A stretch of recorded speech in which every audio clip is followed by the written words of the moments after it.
অক্ষয় শব্দের অর্থ হলো অটুট বা অক্ষত, অর্থাৎ যার কোনো ক্ষয় হয় না তাকেই অক্ষয় বলা হয়। তাই মনে করা হয় এই দিন কোনো কাজ শুরু করলে সেই কাজটির কোনো ক্ষয় হবে না। বন্ধুরা, 30শে এপ্রিল বুধবার অক্ষয় তৃতীয়া, অর্থাৎ আজ। এই দিন বাড়িতে নানা ধরনের শুভ কাজ করা হয়। অক্ষয় শব্দের অর্থ হলো অটুট বা অক্ষত, অর্থাৎ যার কোনো ক্ষয় হয় না তাকেই বলা হয় অক্ষয়। তাই মনে করা হয় এই দিন কোনো কাজ শুরু করলে সেই কাজটির কোনো ক্ষয় হবে না। সেটি মেনে এই দিন অনেকেই নানা শুভ কাজ শুরু করে থাকে। জ্যোতিষশাস্ত্র মতে এমন কিছু টোটকা রয়েছে যা এই দিন পালন করলে খুবই উপকার পাওয়া যায়। তার আগে বলবো অক্ষয় তৃতীয়ার সময়সূচি। বিশুদ্ধ সিদ্ধান্ত পঞ্জিকায় আমরা যদি নজর রাখি তাহলে দেখব যে কালকেই অর্থাৎ 15ই বৈশাখ 29শে এপ্রিল অক্ষয় তৃতীয়ার তিথি আরম্ভ হয়ে গিয়েছে এবং সেটা পড়েছে বিকেল 5টা 33 মিনিটে। আর তৃতীয়া তিথি শেষ হবে আজ অর্থাৎ বুধবার 30শে এপ্রিল, সময়টা হলো দুপুর 2:13। অন্যদিকে গুপ্তপ্রেস পঞ্জিকায় নজর দিলে দেখা যাবে তৃতীয়া তিথি আরম্ভ হয়েছে কাল অর্থাৎ 15ই বৈশাখ অর্থাৎ 29শে এপ্রিল মঙ্গলবার, সময় রাত্রি 9টা বেজে 4 মিনিটে।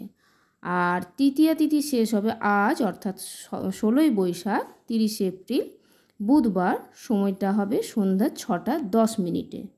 তো বন্ধুরা, এখন বলবো অক্ষয় তৃতীয়ায় সৌভাগ্য ফেরাতে আপনারা যে টোটকাগুলি করবেন। প্রথমেই বলবো অক্ষয় তৃতীয়ার দিন সম্ভব হলে বাড়িতে আম পাতার চেন বা মালা তৈরি করে মেন দরজায় ঝুলিয়ে দিন।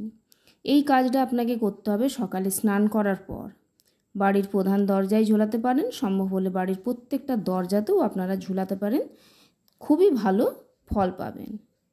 দ্বিতীয় নাম্বারে বলবো এই দিন সকালে কাঁচা দুধ এবং গঙ্গা জল একসঙ্গে মিশিয়ে বাড়ির সদর দরজায় ছিটিয়ে দিতে হবে এবং একটা নতুন কাপড় দিয়ে দরজাটি মুছে দিতে হবে। এরপর 3 নাম্বারে বলবো এই দিন কোনো বয়স্ক পুরোহিত মশাইকে হলুদ বস্ত্র বা হলুদ রুমাল দান। এছাড়াও এই দিন কয়েকটি জিনিস কেনা খুবই শুভ বলে মনে করা হয়, যেমন ধরুন সৈন্ধব লবণ, তুলো, সাদা সর্ষে, কড়ি। মাটির যে কোনো পাত্র বা মাটির প্রদীপ কিনে এনেও বাড়িতে জ্বালাতে পারেন। তবে এই কয়েকটা জিনিসের মধ্যে সাদা সর্ষে এবং সৈন্ধব লবণটা খাওয়া যাবে না। এগুলো কিনে এনে বাড়িতে রেখে দিতে হবে।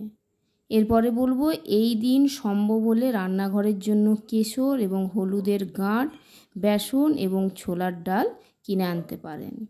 এছাড়াও এই দিন রূপো বা সোনার জিনিস কেনাও খুবই শুভ বলে মনে করা হয়।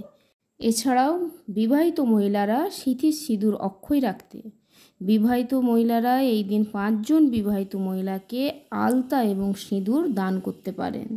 এছাড়াও বন্ধু কিছু কাজ আছে যেগুলো অক্ষয় তৃতীয়ায় একেবারেই করা উচিত নয়, যেমন ধরুন অক্ষয় তৃতীয়ার দিন ভুল করেও বাড়ির দরজা থেকে কাউকে ক্ষুধার্ত ফিরিয়ে দেবেন না। দ্বিতীয় নাম্বারে বলবো অক্ষয় তৃতীয়ায় কাউকে ঋণ দেবেন না বা ধার দেবেন না। 3 নাম্বারে বলবো অক্ষয় তৃতীয়ায় ভগবানের উদ্দেশ্যে আগে ভোগ নিবেদন না করে অন্ন জল গ্রহণ করবেন না।